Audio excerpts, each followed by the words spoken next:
Alright, so we have the BulletPoint 8 gang switch box assembly, and to program the switches to change from the default mode, which default mode you press it and it turns on the device, you press it again and it turns the device off. There is also a momentary contact mode. So for instance, this button right here, I push it, it turns it on, but when I let go it turns it off. So for like the winch control here, it makes it easier. And then there's a third option where it can flash the device.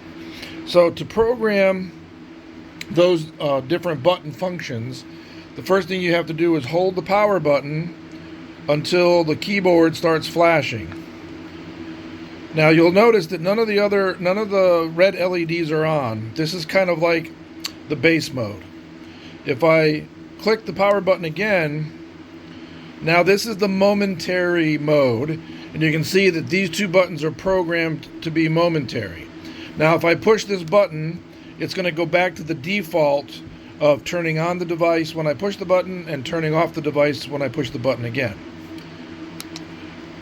If I push the power button one more time, now you'll see again none of them are flashing because I don't have any of them programmed to this mode.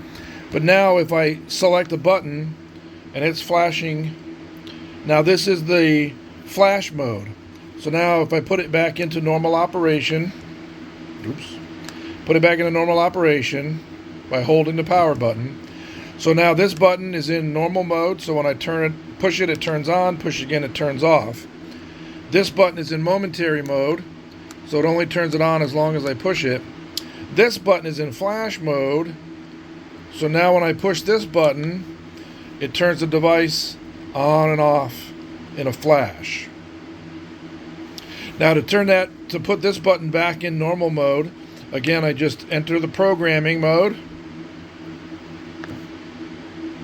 Then I go to the program where this one is flashing with the keyboard. So there's my momentary, there's my flash. I turn that off, hold the power button again, and now this button is back to the default, which is on when you press it, off when you press it again.